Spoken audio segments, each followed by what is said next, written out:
G'day cocktail lovers, I hope you've been keeping well. Hope nothing's too terrible happening. Like, we're just living in just the worst timeline. So every time I say I hope you're feeling well, I'm really worried that someone's, no, because that's the way of things at the moment. But anyway, I'll just stick with my wishful thinking and move ahead with a cocktail. And if you are feeling a bit stressed, maybe this will help, because this cocktail is a comfort drink for a lot of people. I'm going to make a Brandy Alexander because it is Brandy Alexander Day this weekend. It's the last day in January, has been declared, for who knows what reason, Brandy Alexander Day. So I thought, I haven't made one on the channel, that's worth doing, let's get into it. And also, I'm going to do it with a twist.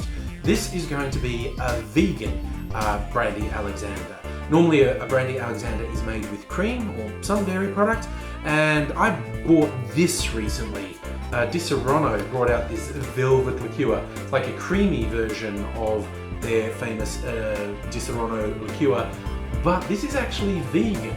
So, and that's slightly surprising because most cream liqueurs actually do have some dairy in it, but this one, they say, is definitely vegan. So, little treat for the vegan folks who maybe think they miss out on all these luscious cream liqueurs. I think that is fairly widely available around the world. I saw it advertised for a while before I could actually physically find a bottle, but I found it locally. And I think that brand is fairly widely available around the world. Not 100% sure on that, because one thing of getting involved in YouTube's cocktail community, it's been revealed to me how weird the licensing laws around the world are. I thought ours were strange, but some parts of, particularly North America actually, some areas have really weird licensing laws that I just do not understand. But look, if you wanted to make a vegan Brandy Alexander, hopefully you'd get this or another vegan product. But I'm going to give it a go now with a vegan Brandy Alexander. I have to jump in with a quick confession. I am a moron. I have made a ridiculous mistake. This Liquor 43 Horchata, this is the vegan cream liqueur I bought. I've got a bit of a thing for cream liqueurs, and I bought both this and the Disaronno recently. The Disaronno is not vegan. This is vegan. So please, vegans, don't go out and buy the Disaronno and then get mad at me. I think this is reasonably widely available. It's a Spanish drink, Liquor 43 blended with horchata. Horchata, I kept hearing about horchata. It's very popular in Spain and Mexico, and then I saw this advertised, and it took a while before I could actually find it for sale. I immediately tried it and thought, I could do a vegan cocktail.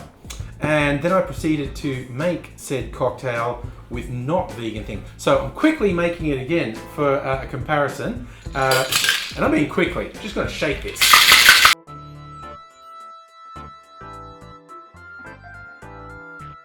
First up, unsurprisingly, brandy. Now, a lot of recipes will specify cognac. I just want to say cognac is just brandy from a particular region of France, produced in a particular way. It is not, by definition, better, just because it's French. I'm also not saying it's worse. I actually have some cognac and some Armagnac, but this is local, as in Australian-made brandy from the 23rd Street Distillery, and I freely admit I got this one partly to support local and partly because they call it Not Your Nana's Brandy. It's a new bottle of it. Using it for the first time because I went through the previous bottle because it's good. But yes, there's some slight variation in volumes in different recipes I saw. I'm going for the one that's extra brandy.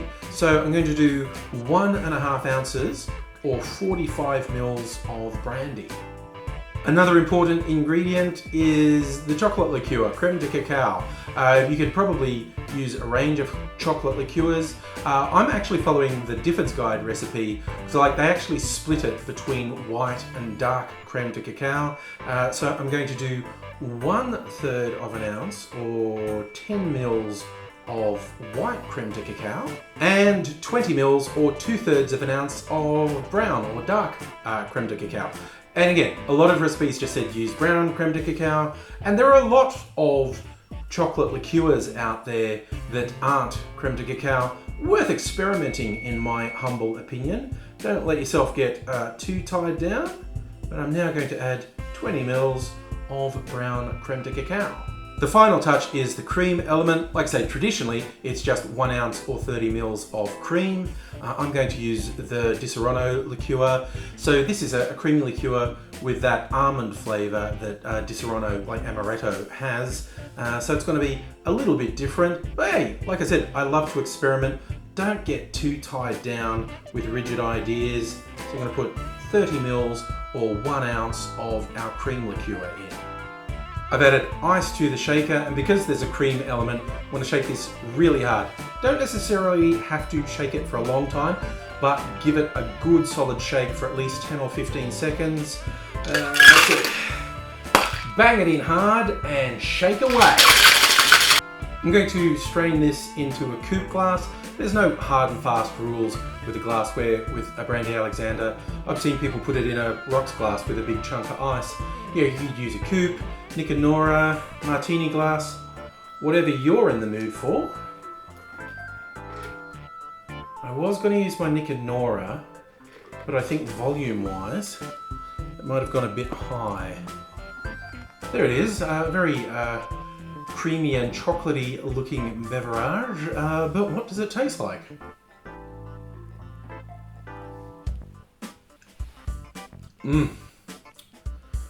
Ooh, you're getting the chocolate notes of the aroma and very much off the taste. The Di Serono liqueur, this is, look, it's definitely not as rich as it would be if you used actual cream in here, but it's very good. It's got a very sort of silky smooth feel.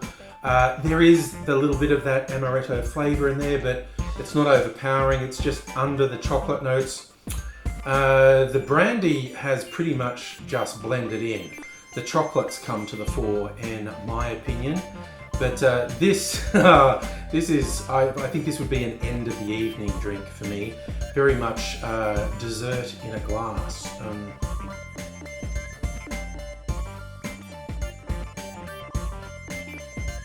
Now, straining it into a chilled Nick and Nora. I do not have time to mess around with double straining. Also, this seems to have made a thicker version of a Brandy Alexander, which I'm not completely averse to. There are in fact little ice chips in this, which is why you double strain a lot of shaken cocktails if you don't want the little ice chips in. I'm going to survive with that. Now, for a comparison, the actual horchata Brandy Alexander. What an